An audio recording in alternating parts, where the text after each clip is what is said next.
Isipin mo na lang na ikaw ang pinakamalakas na swordsman, subalit hindi ka pa nakakakita ng espada kailanman.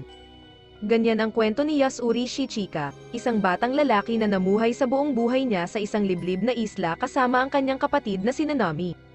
Sila ay mga apo sa tuhod ni Matsu na lumikha ng pinakamalakas na estilo ng paggamit ng espada. Ang kanilang ama ay isang general sa hukbo na itinapon sa liblib na isla matapos pigilan ang isang rebelyon.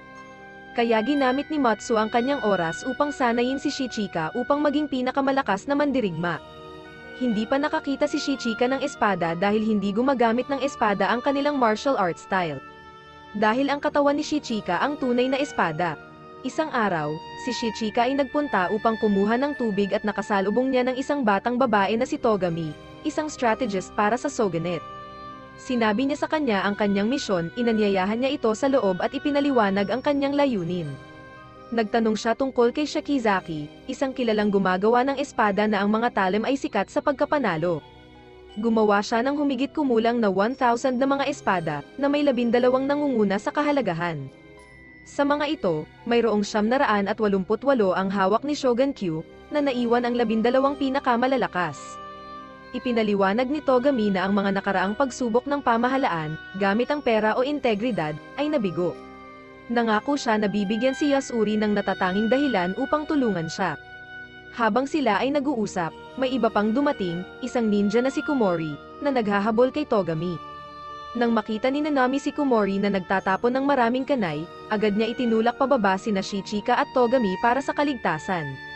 Lumaban si Shichika, hinabol ang assassin at nakaharap si Komori, na may hawak sa isa sa 12 sikat na espada na tinatawag na Zeto Kana. Nang subukan ni Komori si Shichika, mahusay niyang naiwasan ang atake gamit ang kanyang Kyoto-ryu technique at sinubukang wasakin ang espada. Ngunit nadiskubre niya na hindi niya ito magawa, may kumpiyansang sinabi ni Komori, na ang mga Kyoto-ryu techniques ni Shichika ay hindi makakasira sa talem. Kahit pahanda na si Shichika na patunayang mali si Komori, pumihil si Togami. Binigyang diin niya ang kahalagahan ng espada at hinimok si Shichika na huwag itong sirain. Sumang-ayon si Shichika, ngunit halata ang kanyang pagkagulat nang lemunin ni Komori ang espada, nagpapahiwatig na hindi pa siya handa para sa harapan. Nakakita ng pagkakataon, tumira si Komori ng shuriken patungo kay Shichika bilang panlilinlang, na nagbigay daan para siya makatakas kasama si Togami, na ngayon ay walang malay. Itinali niya si Togami sa isang puno, nang magising, nabigla si Togami nang sabihin ni Komori na nakakuha na siya ng lahat ng impormasyon mula sa kanya. Lalong naging malalim ang kanyang pagkagulat nang makita niya ang kakayahan ni Komori na magbago ng anyo tulad sa kanya, na ipinahayag ang kanyang balak na lokohin si Shichika sa pamamagitan ng pagpapanggap bilang siya. Nang lapitan ni Komori si Shichika na nakadisguise, biglaan siyang sinipa ni Shichika sa tiyan. Dahil dito, iniluwa ni Komori ang espada at itinanong ang bisa ng kanyang pagpapanggap. Gayunpaman, pinaliwanag ni Shichika na ang kanyang reaksyon ay bunga lamang ng instincts dahil hindi siya sanay makakita ng mga tao. Namangha, tinanong ni Komori si Shichika tungkol sa mga layunin ni Togami sa espada. Ibinunyag ni Shichika na nais ni Togami ang kapangyarihan nito, na may layuning maghari sa bansa. Mayroon din siyang pasanin mula sa kanyang nakaraan, na siya ay anak ni Hida Takahito, na niloko. Nakita ni Togami ang kamatayan ng kanyang ama, na nagtulak sa kanyang paghahanap sa mga espada bilang ganti. Nakikita ni Shichika ang pagkakapareho sa kanilang mga kwento at nadarama niya ang simpatiya kay Togami. Upang makasabay sa pisikal na kakayahan ni Shichika, binago ni Komori ang kanyang anyo upang magmukhang si Shichika. Hawak ang kanyang espada, inatake ni Komori si Shichika. Subalit, nalamangan siya ni Shichika sa pamamagitan ng isang malakas na Kyoto-ryu technique, at siya ang nagwagi. Natuklasan ni Shichika si Togami na nakatali sa puno at agad siyang tinulungan. Ipinakita niya ang espada kay Togami, na nagulat sa kanyang tagumpay laban kay Komori. Inamin ni Shichika ang kanyang damdamin para kay Togami at nangakong susuportahan ang kanyang misyon. Tanggap ang bagong layunin, nagpaalam siya sa kanyang kapatid na si Nanami at nagsimula sa kanyang paglalakbay na kasama si Togami sa paghahanap ng mga espada. Pagdating sa isang maingay na syudad, nahihirapan si Shichika na makilala ang mga tao o mukha dahil sa kanyang mahabang panahon ng pamumuhay sa isla. Itinuloy ng magkasama ang kanilang misyon at namahinga sa isang lugar. Habang nandoon, siniguro ni Togami na makikilala ni Shichika ang kanyang amoy, upang palaging makilala siya sa gitna ng maraming mukha. Sinabi ni Togami kay Shichika na ang kanilang susunod na destinasyon ay Anoba, kung saan ang pangalawang espada, Zanto Namakura, ay matatagpuan sa Gakoku Castle. Ang kasalukuyang tagapangalaga ng espada ay ang mandirigmang si Aneri Jinkaku, kilala ng marami bilang Castle Lord o ang samurai na walang amo. Ibinahagi ni Togami ang kasaysayan kung bakit ito ang kanilang pangalawang target. Ang ninuno ni Jinkaku, isang samurai, ay sumalungat sa nais ng shogunate, matapang na inangkin ang espada bilang sa kanya sa halip na bitiwan ito ayon sa utos. Habang papalapit sila sa kastilyo, isang makabagbag damdaming tanawin ang sumalubong sa kanila, ang bagong patay na katawan ng isang minari ninja. Ang natuklasang ito ay nagbigay ng excitement kay Togami, dahil sa palagay niya, ang pagkatalo kay Jinkaku ay magtataas sa kanyang status bilang isang bayani. Sa pagpasok sa kastilyo, natagpuan nila si Jinkaku na mag-isa sa isang kwarto. Ang hinahanap na espada ay nasa kanyang tabi. Nilapitan ni Togami si Jinkaku, at inaalok siya ng kahit ano, kapalit ng espada. Bago siya makapasok sa kwarto, nakita ni Shichika ang balak ni Jinkaku na saktan si Togami gamit ang espada. Agad na kumilos si Shichika upang protektahan si Togami mula sa pagsalakay. Nagulat si Jinkaku, hindi niya inaasahan na may makaiiwas sa mabilis at malakas niyang pag-atake gamit ang espada. Nakaramdam ng pangangailangang magplano ulit, lumabas si Shichika upang mag-isip ng estratehiya. Ibinahagi niya ang isang teorya kay Togami, nais niyang malaman kung susundan sila ni Jinkaku. Nang hindi ito sumunod, napagdesisyonan ni Shichika na hindi kayang gamitin ni Jinkaku ang kanyang espada sa labas ng tiyak na kwartong iyon. Sa kanilang pagbabalik, tinanong ni Jinkaku kung may naisip na bang Kyoto-ryu technique si Shichika upang salungatin ang kanyang Zero Senador move. May kumpiyansang sumagot si Shichika at inatake si Jinkaku gamit ang kanyang Rose skill. Nagdiwang si Togami nang matamaan ni Shichika ang kanyang kalaban.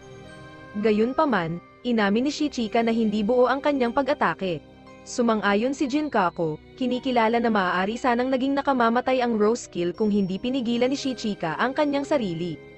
Napansin ni Togami na dahil hindi sanay si Shichika sa labanan, madalas niyang hindi buong lakas ang kanyang pag-atake. Nadama ni Jinkaku ang lakas ng mga galaw ni Shichika at sinabing handa na siyang lumaban ng seryoso.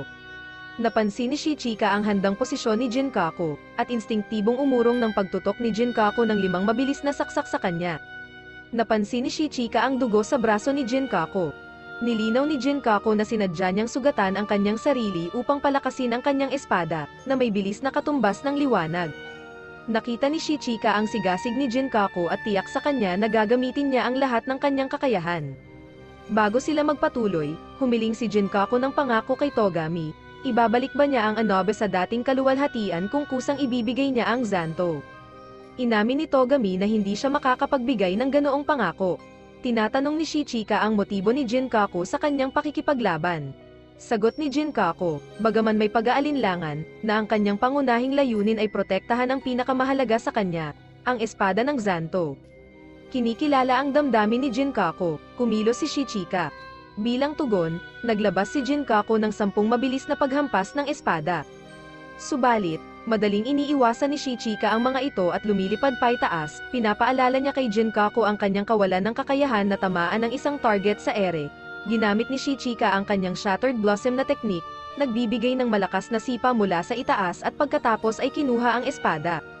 Ang susunod na destinasyon ni Shichika at Togami ay Azumo upang makita si Tsuruga Meisai, ang pinuno ng Sanzu Shrine at tagapangalaga ng ikatlong espada, Sento Tsurugi. Ang dambana ay nagsisilbing kanlungan para sa mga babaeng biktima ng pang-aabuso.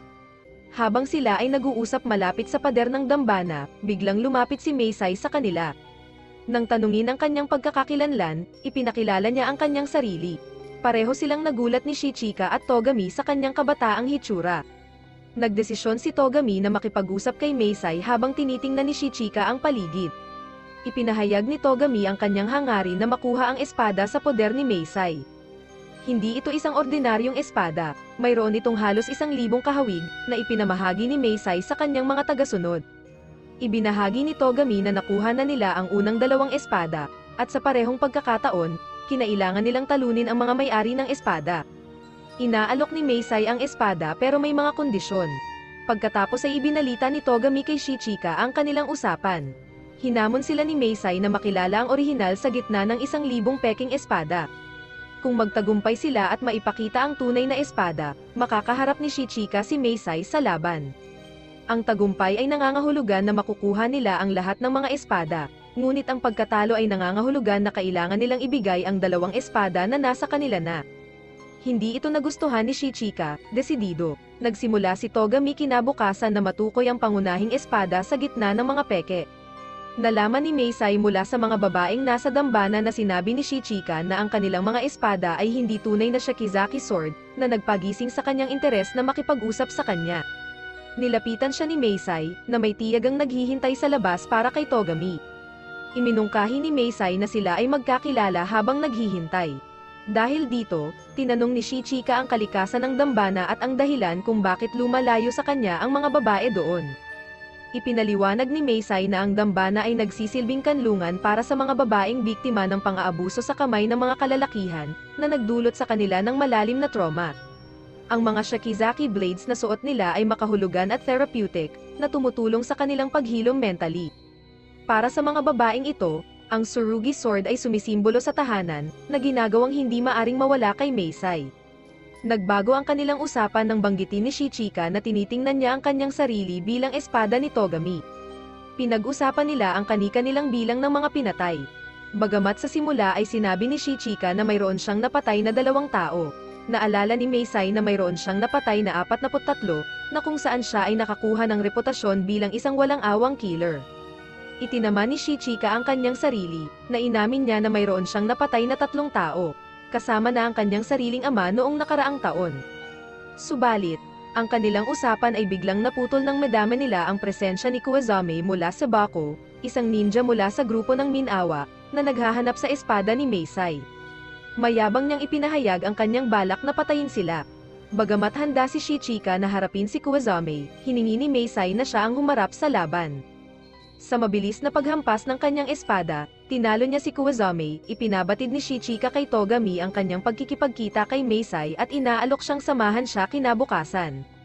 Subalit, ipinahayag ni Togami na natagpuan na niya ang unang espada. Ipinakita nila ito kay Meisai at itinakda ang araw ng kanilang laban kinabukasan. Nang ang araw ay sumikat kinabukasan, nagsimula na ang kanilang laban. Ipinukol ni Meisai ang kanyang espada patungo kay Shichika at pagkatapos ay mabilis na tumakbo palayo. Sinundan ito ni Shichika, madali niyang natagpuan ang kanyang sarili sa isang bukas na lugar kung saan inambush siya ni Meisai gamit ang isa pang espada. Bagaman naiwasan niya ang pag-atake, nagtataka siya kung saan galing ang kanyang sandata. Tuloy ang habulan papunta sa isang gubat, kung saan natuklasan ni Shichika ang maraming espada na nakatali sa mga puno. Napagtanto niyang inihanda ni Meisai ang lugar ng labanan ng maaga, at kinilala niyang ang mga espada sa estratehikong mga pwesto ay bahagi ng sentoryo. Kinumpirma ito ni Meisai at inalok siyang sumuko. Bilang tugon, tinanong ni Shichika ang kanyang paniniwala sa sentoryo. Ibinunyag niya ang kanyang nakaraan, dating matibay na naniniwala sa sentoryo, ngunit nang magkaroon ng rebelyon na pinamunuan ni Hida Takahito 20 taon na ang nakalipas, nawala ang kanyang paniniwala. Ang rebelyon ay kumitil sa buhay ng kanyang ama, isang maestro ng sentoryo. Mula noon, siya ay naging malupit na killer, subalit, ang isang mahalagang pagkikita sa dating Meisai, na nagmakaawa para sa kaligtasan ng mga babae sa dambana habang tinalo niya ito, ay nagbago sa kanyang pananaw. Pinayuhan niya si Shichika na umurong, na ang kanyang pagkakataon na manalo ay mababa. Sa halip, mabilis itong tumakbo palayo sa gubat, inaakit si Meisai sa mas bukas na lugar. Bago sila magpatuloy, may isang hiling si Meisai, kung siya ay matatalo, siguruhin niya na ang mga babae ng dambana ay aalagaan. Pagkatapos, kinuha ni Meisai ang isang espada mula sa lupa, na kinilala ni Shichika bilang ang tunay na Sento Tsurugi. Habang siya ay tumalon patungo sa kanya na may hawak na espada, binanatan siya ni Shichika gamit ang malakas na palo, at tinalo siya. Matapos makipagkita sa isa sa kanilang mga sugo, bumalik si Togami kay Shichika na may balita. Isang buwan na ang lumipas mula sa kanilang laban kay Meisai. Ang kanilang susunod na target ay si Hakuhei Sabi, kilala bilang ang pinakamatibay na tao sa Japan. Hawak niya ang Hakuto Hari, isang payat ngunit malakas na espada na ayon sa chismis ay may kakayahang basagin ang buwan. Upang makakuha ng impormasyon tungkol kay Hakuhei, sila ay nagpadala ng isang spy. Subalit, sa halip na manatiling hindi napansin, natuklasan ng spy ni Hakuhei, na pagkatapos ay nagpadala ng isang sulat na hinahamon sina Togame at Shichika sa isang laban. Agad na umalis ang magduo upang harapin si Hakuhei. Samantalang, sa pagbalik sa isla, 3 ninja mula sa Meniwa ay bumuo ng isang plano upang dakpin ang kapatid ni Shichika, si Nanami, na may pag-asang gamitin siya bilang kapalit upang makuha ang mga espada. Habang nangongolekta ng mga damo si Nanami, inatake siya ng isa sa mga ninja gamit ang kanyang razor-sharp na kuko. Ngunit, sa gulat ng lahat, madali siyang nakalaban at naitali niya ito sa puno. Mahinahon niyang inihayag ang kanyang kamalayan sa kanilang plano na dukutin siya, itinuturing na bunga ito ng tagumpay ni Shichika at Togami sa kanilang paghahanap ng espada, tinanggal ni Nanami ang matalim na kuko mula sa kamay ng ninja at hinamon siya na kagatin ito. Subalit, sa pagtatangkang linlangin siya, ginamit ng ninja ang zoom aways technique sa isang gulat na pag-atake. Ngunit mabilis niyang naunahan ito at naiwasan ng walang hirap. Kasunod nito, ipinasok niya ang kuko ng ninja sa bibig nito.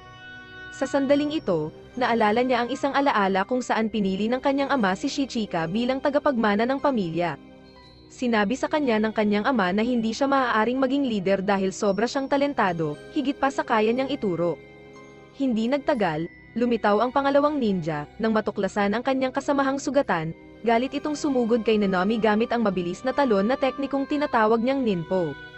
Sa pagkagulat ng lahat, agad niyang ginaya ang kilos, ipinakita ang kanyang natatanging kakayahan na gayahin ang anumang kakayahan matapos makita ito kahit isang beses lamang.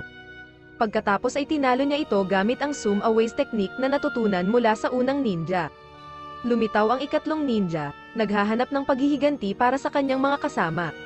Napuruhan siya ni Nanami nang bigla siyang madistract dahil sa kanyang ubo, bunga ng kanyang sakit. Gayunpaman, gumanti siya gamit ang ninpo na natutunan mula sa kanya at sa kanyang kasamahan. Habang handa na siyang magbigay ng huling atake gamit ang isang espada, inapela ng ninja na pagbigyan sila ng maayos na libing matapos ang kanilang kamatayan. Samantalang iyon, matagumpay na tinalo ni Shichika at Togame si Hakuhei. Ang tagumpay na ito ay hindi lamang nagbigay sa kanila ng ika-4 na hinahanap na espada, kundi binigyan din si Shichika ng prestihiyosong titulo bilang pinakamalakas na tao sa Japan.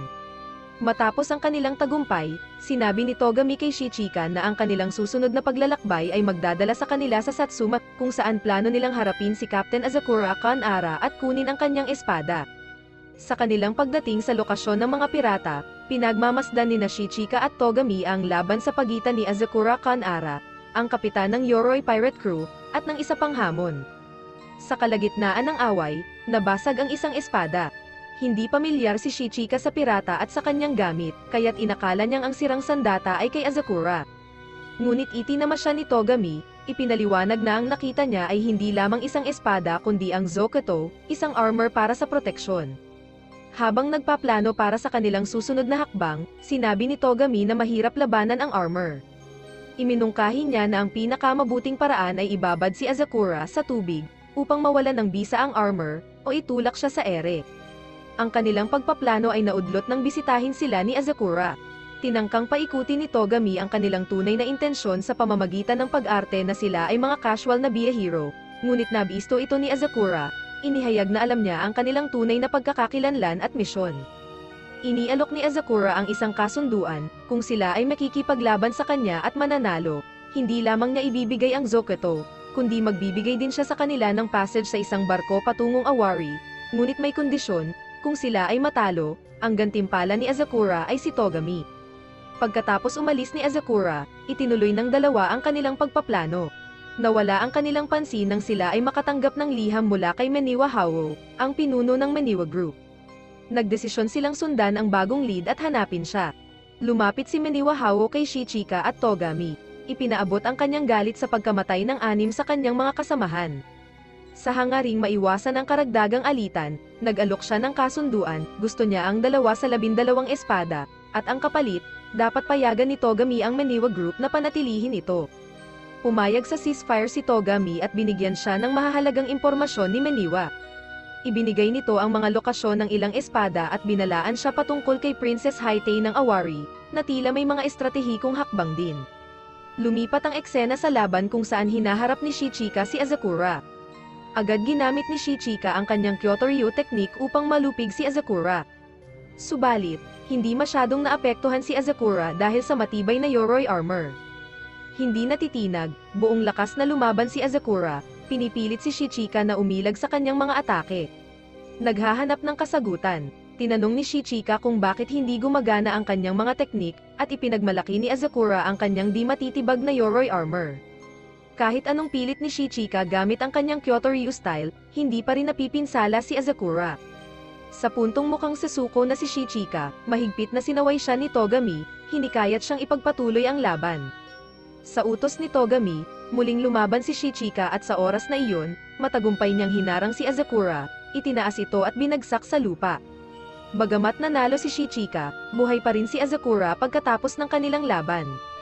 Nadiskubre nila na ang interes ni Azakura kay Togami ay dahil sa pagkakahawig nito sa kanyang nakababatang kapatid.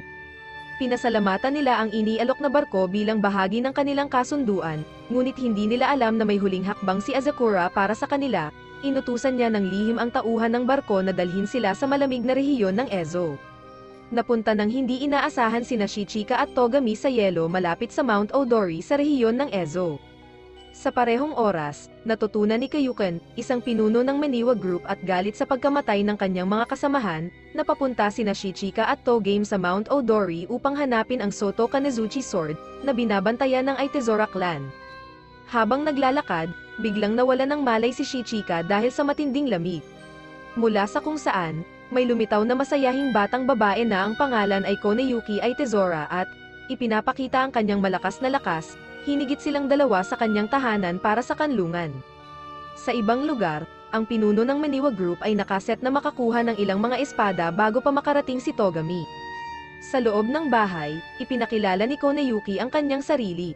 Nang ipahayag ni Shichika at Togami ang kanilang layunin na makilala ang Aitezora clan upang magtanong tungkol sa espada, malungkot itong inihayag ni Koneyuki na ang buong angkan niya ay namatay, iniwan siyang nag-iisang nakaligtas sa edad na 11 taon. Nang marinig ang tungkol sa Soto Kanezuchi, naalala ni Koneyuki ang mga banggit sa gayong espada at nag-alok na kunin ito para sa kanila. Nang umalis siya, ipinagtapat ni Shichika kay Togami, na alam niya ang kanyang lahi bilang anak ni Hida Takahiro, ang utak sa likod ng pag-aaklas na responsable sa pagpapalaya sa kanyang ama. Madaling bumalik si Koneyuki, may daladalang espada. Nagduda sina Shichika at Togami tungkol sa kanyang katauhan. Upang patunayan ang kanyang lehitimidad, hinamon sila ni Koneyuki na itaas ito. Sa kanilang pagkamangha, hindi nila magawa ito dahil sa labis nitong bigat, patunay sa alamat na lakas ng Aitezora clan. Idineklara ni Koneyuki na dapat siyang labanan bago niya ibigay ang espada, ayon sa utos ng kanyang yumaong mga kapatid.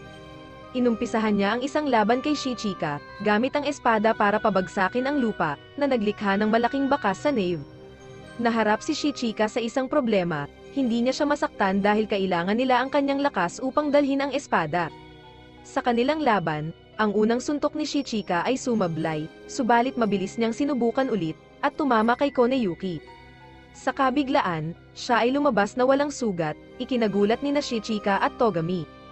Habang iniisip ni Shichika ang kanyang susunod na hakbang, buong lakas na kinampay ni Koneyuki ang kanyang espada sa kanya. Iniwasan niya ang mga suntok, ngunit mabilis na binago ni Koneyuki ang direksyon ng isa sa kanyang mga atake sa hangin, nahuli si Shichika sa kagulatan at nasugatan ang kanyang braso. Nag-alala para sa kanyang kaligtasan, pumagitna si Togami at pinahinto ang laban, markang Shichika's first ever defeat. Habang tinatanggap ni Shichika ang medikal na atensyon, binisita ni Koneyuki ang mga puntod ng kanyang mga kamag-anak, upang makaharap si Kayukan. Gumamit ng kanyang natatanging kakayahan, pumasok si Kayukan sa katawan ni Koneyuki at na-access ang kanyang mga alaala, na nagbunyag sa malungkot na kapalaran ng Aitezora clan. Hinamon ni Kayukan si Shichika, na naghahanap ng paghihiganti para sa kanyang mga kasamahang namatay. Gayunpaman, inasahan ni Shichika ang kanyang mga kilos at matagumpay na tinamaan siya. Pinag-iisipan ni Kayukan ang ibang estratehiya, kinonsidera niyang mamoses kay Togami. Mabilis na tumugon si Togami, inutusan si Shichika na alisin siya kung sakaling mas kontrolado ni Kayukan ang kanyang katawan. Sa sumunod na sagupaan, tinarget ni Shichika ang tato ni Kayukan, na pilit pinapalabas ang kanyang spirit mula sa katawan ni Koneyuki.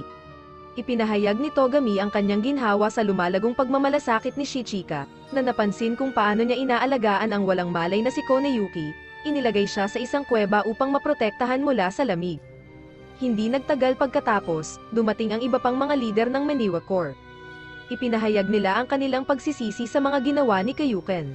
Bilang pagkilala sa kanilang mabuting hangarin, pinatay ni Hao si Kawaoshua, dahil mayroon siyang natatanging kasanayan na maaaring magdulot ng di patag na bentaha sa Maniwa Corps sa kanilang paghahanap sa mga espada. Nais iwasan ang karagdagang tunggalian, tinanggap ni Togami ang kanilang paumanhin. Bago umalis, ibinahagi ni Hao ang nakababahalang balita kay Togami, ang pag-aari ng espada ng Shirazen ay nailipat na, at ang bagong may-ari ay nagdulot na ng malawakang pagdanak ng dugo mula nang makuha ito. Bilang pasasalamat sa kanilang pag-unawa, pumayag si Koneyuki na dalhin ang mabigat na espada patungong Awari sa kanilang ngalan at balak pumunta sa Sanzu Shrine pagkatapos, dumating sina Shichika at Togami sa templo ng Mount Sayabe Shiretosa, na naghahanap sa espada ng Okuto Bita, na kilala sa kanyang katangiang pangpagaling. Nang makilala nila si Nanami, inihayag niya na kinuha niya ang espada para lamang makita si Shichika at hindi ito basta ibibigay. Hinamon niya si Shichika sa isang laban para sa espada. Handang lumaban, hinihintay ni Shichika ang senadoryas ni Togami upang magsimula. Subalit, sa sandaling sumugod siya kay Nanami, madali niyang iwasan ang pag-atake at tumalon sa ere. Sinundan siya ni Shichika, ngunit patuloy siyang nakaiwas. Binalaan siya ni Nanami na ang kanyang mga nakaraang tagumpay ay hindi nangangahulugan na siya ay naging mas mabuti. Sa kanyang kakayahang kopyahin ang mga kasanayan, siya ay lubos na pamilyar sa kanyang mga taktika at kahinaan. Nang sila ay bumaba, sinubukan ni Shichika na gumawa ng isa pang kilos, ngunit sa isang iglap, natagpuan niya ang kanyang sarili na nakadikit sa kisame. Nalito, tinanong niya kung paano ito nagawa ni Nanami, lalo na sa kanyang tila mayanhing pangangatawan. Bilang tugon, inamin ni Nanami na siya ang responsable sa pagpaslang sa klan ng Aitezora. Ipinapahiwatig na nakuha niya ang kanilang malakas na lakas. Ipinaliwanag niya na tinalo at ginaya niya ang maraming tao habang hinahanap siya. Bukod dito, inihayag ni Nanami na kinopya niya ang mga kilos ni Shichika at nakita ang tiyak na kahinaan sa kanyang estilo ng pakikipaglaban. Bagamat pinag-iisipan niyang ibahagi ito sa kanya, pinili niyang hindi, na napansin na siya ay umunlad sa kanilang paghihiwalay. Sa kanyang kasalukuyang kalagayan, ipinagmamalaki ni Nanami na kaya niyang talunin si Shichika gamit lang ang kanyang maliit na daliri. Hindi naniniwala sa kanyang sinabi, sumugod si Shichika sa kanya ngunit madali siyang natalo ni Nanami. Ipinapakita na pigil niya ang isang mapamuksang saksak. Itinanong kung paano siya nakalaban sa kabila ng kanyang mga problema sa kalusugan, inihayag ni Nanami ang espada ng Okuto na nakabaon sa kanyang dibdib. Hinamon niya ito na bumalik kapag siya ay naging mas malakas at umalis sa templo. Habang hinarap ni Shichika ang emosyonal na pasanin ng potensyal na paglaban sa kanyang kapatid, naalala nila ang kanilang unang paglalakbay sa templo, na iniudyok ng alipin ni Haitei, si Soda Emenzaman. Upang salungatin ang kakayahan ni Nanami na kopyahin, gumawa ng estratehiya si Togami, ang makipaglaban sa kadiliman. Nang subukin niyang makipag-usap kay Nanami, nalaman niya ang trahedya ng kanilang pamilya, kasama na ang pagpapatapon sa kanilang ama dahil sa pagpatay sa kanyang asawa, isang miyembro ng makapangyarihang pamilyang Tetsubi. Inayos ni Togami ang isa pang laban sa pagitan ng magkapatid sa templo ng Buddha. Pagdating, si Shichika, na may mga tanong, ay inutusan ni Nanami na lumapit sa kanilang laban na may tunay na intensyon na pumatay. Nang magsimula ang laban, ang lahat ng pinagmulan ng liwanag ay namatay, ipinapakita ang kanilang taktika na makipaglaban sa dilim. Sa kabila ng kahinaan, nagawang tumama si Shichika, kinuha ang espada ng Okuto at ibinigay ito kay Togami. Gayunpaman, hindi natapos ang laban, biglang sinugod ni Nanami si Togami, pinutol ang kanyang mahabang buhok. Sa sumunod na gulo, bumagsak ang isang ilaw, na naglagay sa putol na buhok at templo sa apoy. Si Shichika, na dati nag-aalinlangan, ay nakahanap ng bagong determinasyon pagkatapos ng pag-atake ni Nanami kay Togami. Sa isang matinding paghaharap, sa kabila ng pag-iwas sa mga saksak, si Shichika, na puno ng emosyon, ay matagumpay na nagawa ang mapamuksang atake kay Nanami. Habang naglalakbay papuntang Awari, inutusan ni Prinsesa Haitei ang kanyang alipin upang kunin si Shichika. Sama-sama si Togami, at sa kanilang pagkagulat, sa halip na pagkaalit, binigyan sila ni Haitei ng isang lead. Itinuro niya sila sa Shikizaki Kiki Workshop sa tabi ng Lake Fuyu para sa kanilang susunod na espada at inutusan ang kanyang alipin na samahan sila. Pagdating sa isang liblib na baryo, sila ay nakaharap sa isang kakaibang tanawin, isang manika na may daladalang maraming espada. Natukoy ni Togami ang isa sa mga espada bilang Bayorgo.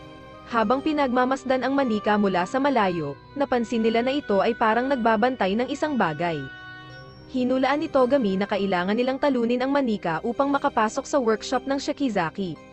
Upang masukat ang kakayahan ng manika, inutusan ni Togami si Shichika na lapitan ito. Nang ito ay sumagot ng may pagka-agresibo, natiyak nila na ang manika mismo ay isang natatanging espada na tinatawag na Bito Kanzashi. Sa loob ng ilang araw, ang dalawa ay madalas bumalik sa site upang pag-aralan ang ugali ng manika at tukuyin ang lokasyon ng workshop.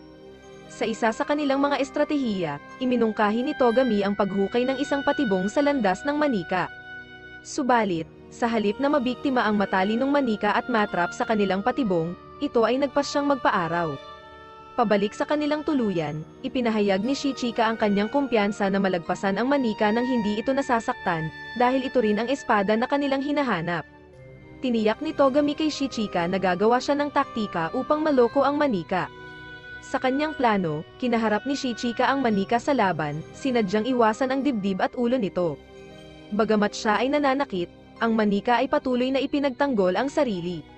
Ang kanilang estratehiya, na may layuning patuloy na ipagtanggol ng manika ang sarili, ay tila epektibo. Sa panahon ng laban, naalala ni Shichika ang kanyang ama na inihahalin tulad siya sa isang espada. Sinabi niya kay Togami na ang manika ay tulad niya, walang damdamin, sumusunod lamang sa utos ng walang nararamdaman. Habang nagaganap ang matinding laban, unti-unti nang napapagod at pinapawisan si Shichika. Sa isang hindi inaasahang kilos, ang manika ay gumamit ng isang lumilipad na mode ng pag-atake, papunta kina Shichika at Togami. Dali-dali itong tumulong kay Togami. Ipinangako ni Shichika na ipagtatanggol si Togami, hindi lamang dahil sa utos nito kundi dahil sa tunay na pag-aalala. Sa wakas, naubos ang enerhiya ng manika at ito'y tumigil. Habang bumabagsak mula sa langit, sinambat ito ni Shichika. Pinaliwanag ni Togami na ang manika ay bumabalik ang enerhiya tuwing ito'y nagsa-sunbathe. Matapos makuha ang espada, inimpake nila ang manika at ipinadala ito kay Haitei. Umaasa si Haitei na ang dalawang iyon ay magwawakas sa kamay ng manika. Gayunpaman, kahit tapos na ang challenge, nananatili sina Shichika at Togami sa tabi ng lawa, patuloy sa kanilang paghahanap sa workshop. Nakipagkita sina Shichika at Togami kay Kagucha Zanki, ang pinuno ng Shino Isu School, upang makipag-usap para sa ikasyam na espada, Auto no Kogiri. Sa kanilang unang pagtatagpo, tinalo ni Togami si Kagucha sa isang laro ng shogi, kaya pumayag si Kagucha na labanan si Shichika para sa espada. Gayunpaman, iginiit ni Kagucha na hindi siya lalaban sa isang walang sandata. Upang patas ang laban, si Shichika ay nagsuot ng protektibong kasuotan at humawak ng kawayang espada, pero mabilis siyang tinalo ni Kagucha. Balik sa kanilang kwarto, iminungkahi ni Togami na matutunan ni Shichika ang paggamit ng espada. Sinabi ni Shichika na ang paggamit ng espada ay hihina sa kanya, hindi ito pagpapabuti ng kanyang kakayahan. Higit pa rito, ipinagtanggol niya na hindi siya bihasa sa mga espada, samantalang si Kagucha ay hindi lalaban nang wala siyang sandata. Nakilala ang patas na laban, inalok ni Kagucha na turuan si Shichika sa paglalaro ng espada upang tiyakin ang isang patas na laban. Bagaman nag-aalinlangan, sinimula ni Shichika ang kanyang pagsasanay.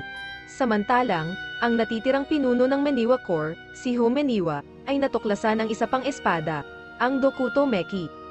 Sa unang sesyon ng pagsasanay ni Shichika kay Kagucha, isang insekto ang lumapag sa kanyang ulo, na sinubukan tanggalin ni Kagucha. Nakita ito ni Togami, at maling na-interpret ito, at naging selosa, sa akala na maaaring may damdamin si Shichika kay Kagucha. Sabay nito, iniutos ni Haitei sa kanyang alipin, si Emenzaiman, na hanapin at patayin si Ho Meniwa. Si Emenzaiman ay natagpuan ang tatlong mga lider ng Meniwa habang tinitingnan nila ang kanilang bagong natuklasang espada. Nang bumalik si Shichika mula sa kanyang pagsasanay isang araw, si Togami, na nagseselos, ay inutusan siyang itigil ang kanyang mga aral kay Kagucha, iminungkahi niya na gumamit sila ng isang hindi inaasahang taktika upang manalo sa kanilang nalalapit na laban. Upang kalimutan niya ang kanyang pagsasanay, hinalikan siya ni Togami. Sa araw ng laban, nakaharap ni Togami si Kagucha sa isang laro ng shogi bago ang laban ni Shichika. Bago pa man magsimula ang laban gamit ang kawayan, itinuro ni Togami ang isang pagkakamali sa hawak ni Shichika. Gayunpaman, sa simula ng laban, si Togami ay nagsimulang isa-isahin ang lahat ng kilos ni Kagucha sa kanilang laro ng shogi. Naguluhan si Kagucha sa mga komento ni Togami, ang kanyang konsentrasyon ay nabasag. Habang nag-aalangan siya sa laban at pinipilit alisin ang mga salita ni Togami sa kanyang isipan. Nagkaroon ng pagkakataon si Shichika at sinuntok siya sa ulo. Matapos manalo sa laban, ibinigay ni Kagucha ang espada sa kanila. Naglakbay si Shichika at Togami patungo sa bundok, isang lugar na may mga personal na alaala para sa kanilang dalawa. Ang kanilang layunin ay hanapin si Higeaki Rins, isang banal na tao na may hawak sa espada, ang Saito Hakari. Nang makaharap nila si Higeaki, lumitaw siya kay Shichika bilang isang batang babae, samantalang si Togami ay nakita siya bilang kanyang ama. Ang pangitain ng kanyang ama ay nagdulot ng pagkabahala kay Togami. Sinabi ni Higeaki sa kanila na ang espada na kanilang hinahanap ay nakabaon sa ilalim ng lupa. Samantalang ang natitirang dalawang miyembro ng Minawa ay nagpatuloy sa kanilang misyon. Habang naguhukay si Togami para sa espada, nakikipag-usap si Shichika kay Higeaki. Sa kanilang pag-uusap, ang hitsura ni Higeaki ay nagbago, naging hitsura ng iba't ibang kalaban na kaharap ni Shichika noon. Sa ibang lugar, inutusan ni Haitei ang kanyang alipin na kumuha ng impormasyon tungkol kay Togami. Dinala si Shichika ni Higeaki sa isang lugar ng laban, habang nakikipaglaban si Shichika kay Higeaki. Napansin niya na si Higeaki ay umiiwas lamang sa kanyang mga kilos, imbes na tuwirang lumaban, parang sinusuri ang estilo ng pakikipaglaban ni Shichika. Napagtanto ito, nagpasya si Shichika na hindi na siya magpapatuloy na sumunod sa gusto ni Higeaki. Hinamon si Shichika ni Higeaki, sinabi sa kanya na dapat may natutunan siya mula sa kanilang laban. Kung wala siyang natutunan, hindi na magbibigay ng karagdagang gabay si Higeaki. Tinukoy ni Higeaki ang tunay na mga intensyon ni Togami at tinanong ang kanyang mga motibasyon sa paglaban. Ipinapakita ni Higeaki na ang kanilang determinasyon ay hindi sapat na dahilan para sa dami ng buhay na kanilang kinuha. Mabilis na bumalik si Shichika kay Togami, mga alaala. Nang kanilang magkasamang paglalakbay ay bumaha sa isip ni Shichika. Napagtanto niyang ipinaglalaban niya ito para kay Togami. Pagkatapos nilang muling magkasama, ibinahagi niya ang revelasyong ito. Magkasama, nahukay nila ang Saito Hakari, isang espada na nilalayon masaktan ang kanyang tagapagmay-ari kaysa sa kalaban. Ginagamit ito bilang isang kasangkapan para sa pagsusuri sa sarili. Pagbalik kay Higeaki, ipinapakita nila ang espada na walang talem, binibigyang diin ang kanyang hindi nakamamatay na disenyo. Pagkatapos ay ibinunyag ni Higeaki ang isang lihim, pagkatapos ng paglikha ng 12 mga espada, lumitaw ang isang pangunahing armas, ang Kaito Yasuri, Kyoto Ryu. Ang espada, na ito ay kumakatawan sa sariling angkan ni Shichika. Habang sila ay nagpapatuloy sa paghahanap ng susunod na espada, nakasalubong nila ang isang sugatan na si Penjin, isa sa mga lider ng Minawa. May desperasyon, nakikiusap siya sa kanila na tulungan si Hao. Isang kwento mula sa matagal na panahon ang binanggit. Lumilitaw na si Shikizaki ay nakaharap noon si Yasari Kazon sa isang sesyon ng pagsasanay at iminungkahi na tulungan siya na maging pinakamahusay. Samantalang si Emenzaiman ay hinaharap pareho si Hao at Penjin, hinamon si Hao sa pakikipaglaban. Nag-engage ang dalawa sa laban ng mano-mano, ipinapakita na pareho nilang alam ang Ninpo technique. Upang mabago ang balanse, itinapon ni Penjin ang isang bagong natuklasang espada kay Hao. Sa kapangyarihan ng espada, nalampasan ni Hao si Emenzaiman. Gayunpaman, ang impluwensya ng espada ay sumira sa kanya, na nagtulak sa kanya na masaktan si Penjin. Nakasalubong ni Shichika at Togami ang sugatang Penjin at dinala siya sa isang kanlungan. Matapos marinig ang kanyang kwento, natukoy nila na ang gayumang espada ay ang Dokutomeki at ito ay sumakap sa isip ni Hao. Pagkatapos tiyakin ang kaligtasan ni Penjin, sila ay nagtungo sa New Minawa sa pag-asang matagpuan si Hao. Sa daan, nagnilay-nilay si Togami kay Shichika na ang huling espada, Entojiyu, ay maaaring hawak ni Haitei. Bumalik sa kanlungan, hinanap ni Emenzaiman si Togami ngunit nakita si Penjin sa halip, hinugot ang Entojiyu, balak niyang tapusin ang kanyang buhay. May kumpiyansa, sinabi ni Penjin na siya ay hindi tatamaan ng mga bala dahil sa kanyang lihim na Ninpo technique, Anmei Kuzushi, na nagpapalihis sa mga bala mula sa kanya. Hindi nababahala, itinapon ni Emenzaiman ang kanyang baril at sinaktan siya. Pagdating nila sa New Minawa, nakasalubong nila si Hao, ngunit maliwanag na kontrolado siya ngayon ni Shikizaki. Ipinahayag niya ang kanyang layunin na baguhin ang kasaysayan. Sinasabi ni Shikizaki na anumang mga lungsod o tao na hindi dapat umiiral ay wawasakin. Naglaban si Shichika at Shikizaki. Sa kabila ng agresibong paraan ni Shichika, iniiwasan ni Shikizaki ang bawat suntok. Tumalon siya sa ere, pilit na isinaksak ang espada sa lupa. Malapit doon, napansin ni Shichika ang isang halaman na nawawala dahil sa tama ng espada. Habang tumatagal ang laban, masusing iniiwas ni Shichika ang bawat atake ni Shikizaki. Napagtanto na hindi ginagamit ni Shichika ang kanyang buong lakas, nagkomento si Shikizaki dito. Gayunpaman, gamit ang isang natagang teknik, napagtagumpayan ni Shichika na tusukin si Shikizaki gamit ang kanyang mga kamay. Naghahanda silang pumunta sa awari nang lapitan sila ni Emenzaiman. Habang handa si Shichika para sa posibleng sagupaan, nag-uusap sina Togame at Emenzaiman. Bigla, tinawag ni Emenzaiman si Togami sa kanyang tunay na pagkakakilanlan, Prinsesa Yusha, at walang balang hinugot ang kanyang baril at binaril siya. Ipinabatid ni Emenzaiman kay Shichika na nakikipaglaban pa sa buhay si Togami, at iminungkahi na magkaroon sila ng huling sandali. Sa kagustuhan, nakikiusap si Shichika kay Togami na manatiling buhay. Gayunpaman, inamin ni Togami na hindi niya talaga plinano na maglakbay sa mundo kasama siya at ginamit lamang siya. Inamin niya na kung nabuhay siya, pinatay niya sana si Shichika sa bandang huli. Bilang huling hiling, sinabi ni Togami kay Shichika na magpatuloy nang wala siya at tinanong kung mayroon rin ba siyang tunay na damdamin para sa kanya. Pagkatapos ay namatay siya dahil sa kanyang mga sugat. Samantalang, nakipagkita si Haitei sa Shogun, ipinakita niya sa kanya ang mga espada at kinilala ang kanyang sarili bilang ang huling apuhan ni Shikizaki. Ibinahagi niya kay Shogun ang ambisyosong plano ni Shikizaki na muling isulat ang kasaysayan. Ang kanilang pag-uusap ay naudlot nang biglang pumasok si Emenzaiman, na nagbabala tungkol sa pagpasok ni Shichika sa kastilyo, na nagnanais ng paghihiganti. Habang madali ang tinalo ni Shichika ang mga bantay na inutusan na pigilin siya, ang Shogun, na nabahala sa reputasyon ni Shichika bilang isang practitioner ng Kaichuryo, nagtanong kung siya ba ay maaaring matalo. Inamin ni Emenzaiman na halos hindi mapipigilan si Shichika. Ibinunyag ni Haitei sa Shogun na si Shichika ay may mahalagang papel sa malaking plano ni Shikizaki Kiki. Iminungkahi niya na ang kanilang pinakamagandang pagkakataon upang pigilan siya ay ang pagdeploy ng 11 mga kawal kasama si Emenzaiman.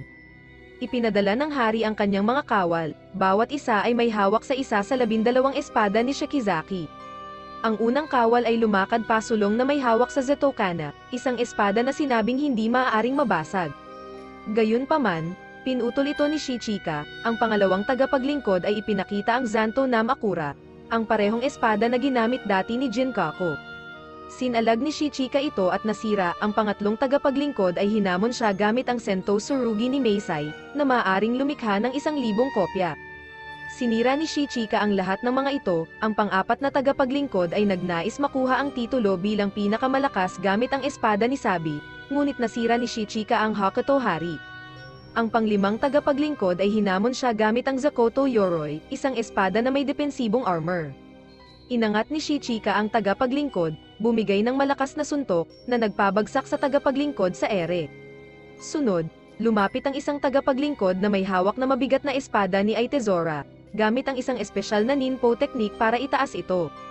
Natalo ni Shichika ang ninpo at sinira ang espada. Nakalaban niya ang isang tagapaglingkod na may armas na Akuto Bita, isang espada na kinuha niya mula sa kanyang kapatid. Pinagsanib ang mga teknik, binigyan ni Shichika ng 272 suntok para talunin ang tagapaglingkod. Sinalubong niya ang Bito Kanzashi, isang espada na may kasamang manika.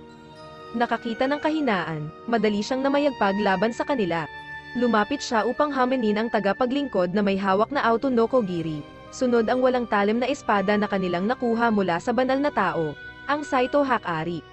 Sa huli, hinamon niya ang tagapaglingkod na may 11 espada, ang Dokuto Meki. Tulad ng nakaraang laban, madali niyang natalo ang bawat tagapaglingkod at sinira ang kanilang mga espada. Sa wakas, hinamon ni Shichika si Emenzaiman, na tumetayo sa tabi ng prinsesa, na nagbabantay sa huling espada. Bago sumabak sa laban kay Emenzaiman, muling naalala ni Shichika ang mukha ni Togami. Inamin niya kay Emenzaiman na lumaban siya para kay Togami at bagamat hinihikayat siya nito na magpatuloy, ngayon ay nagnanais siyang mamatay. Binaril siya ni Emenzaiman, at, sa kanyang pagkamangha, tila umiwas lahat ng bala kay Shichika.